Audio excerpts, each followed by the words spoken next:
की ऑपरेशन में वेनेजुएला का राष्ट्रपति निकोलस मदुरो को उनकी पत्नी के साथ पकड़ लिया गया है। सोचिए, उन्हें देश से बाहर ले जाने की खबरें हैं। सिर्फ इतना ही नहीं, माहौल और भी ज्यादा तनावपूर्ण हो गया है। बताया जा रहा है कि राजधानी काराकस के आसमान में लड़ाकू विमान देखे गए हैं।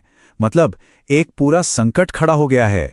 और जमीन पर हालात तो और भी खराब बताए जा रहे हैं। हर तरफ धमाकों की आवाजें हैं और आम नागरिक वो अपनी जान बचाने के लिए इधर उधर भाग रहे हैं। एक पूरी तरह से अफरा तफरी का माहौल है।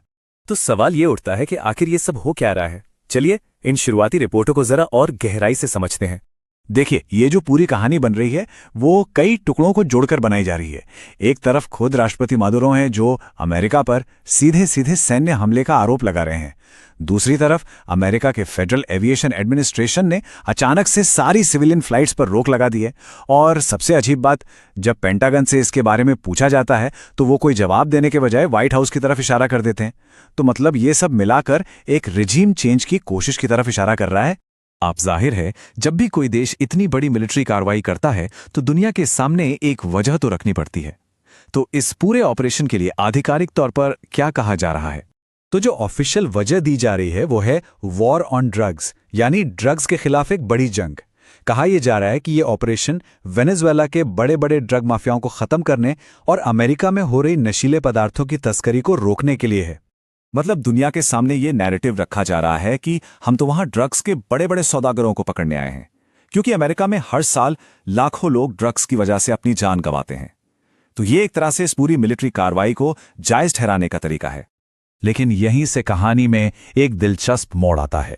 सवाल ये उठाया जा रहा है कि अगर मामला सिर्फ ड्रग्स का है तो निशाना सिर्फ और सिर्फ वेनेजुएला ही क्यों? और यहीं पर एक बिल्कुल अलग थ्योरी सामने आती है।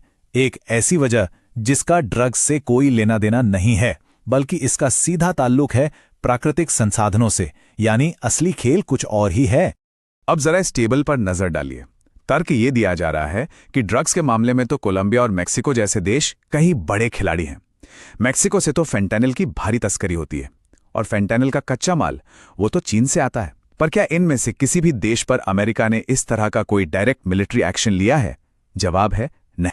तो ये जो फर्क है यही एक बहुत बड़ा सवाल खड़ा करता है कि अगर ड्रग्स असली वजह नहीं है तो फिर वो कौन सी एक चीज है जो वेनेजुएला को इन सबसे अलग बनाती है? और इसका जवाब है तेल। जी हां, इस पूरे विश्लेषण का जो निचोड़ है वो है वेनेजुएला का अथाह तेल का भंडार। 303 अरब बैरल का प्रमाणित कच्चा तेल। और ये कोई छोटा मोटा आंकड़ा नहीं है। इस चार्ट को देखिए। वेनेजुएला के पास दुनिया का सबसे बड़ा तेल भंडार है, सऊदी अरब से भी ज्यादा। रूस तो कहीं पीछे है।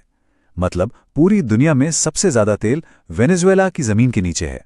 अब ये पैटर्न कुछ जाना पहचाना सा नहीं लग रहा है? याद कीजिए 2003 का इराक युद्ध। तब आधिकारिक वजह क्या बताई गई थी? वेपन्स ऑफ मास डिस्ट्रक्शन, यानी सामूहिक विनाश के हथियार, जो कभी मिले ही नहीं। और आज वेनेजुएला के मामले में आधिकारिक वजह है ड्रग्स। दोनों ही मामलों में असली वजह तेल को ही बताया जा रहा है। तो इतिहास खुद को दोहरा रहा है क्या? लेकिन ये कहानी सिर्फ जियोपॉलिटिक्स और तेल तक ही सीमित नहीं है। इसका एक पर्सनल एंगल भी है।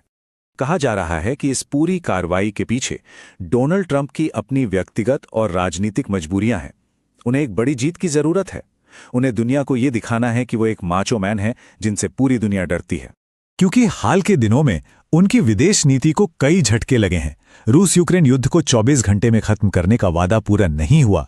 भारत पाकिस्तान के बीच वो स्थायी शांति नहीं करवा पाए और कंबोडिया थाईलैंड विवाद में भी मध्यस्थता सफल नहीं रही। यहां तक कि उनके लगाए प्रतिबंध भी उल्टे पड़ गए हैं। तो इन सब के बाद उन्हें एक ऐसी जीत चाहिए ही चाहिए जिसे वो दुनिया के सामने रख सके। पर यह मामला सिर्फ अमेरिका या ट्रंप का नहीं है।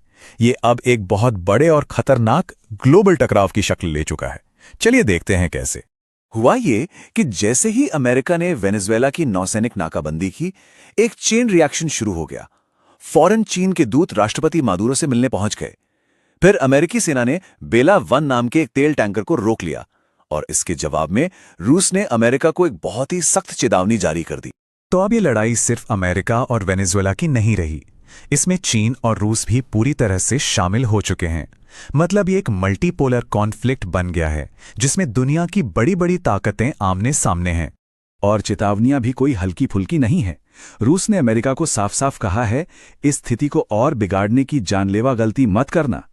इस तरह की भाषा से अंदाजा लगाया जा सकता है कि मामला कितना गंभीर हो चुका है। तो ये सब हमें एक बहुत बड़े सवाल पर लाकर छोड़ देता है। जब दुनिया की महाशक्तियां दुनिया के सब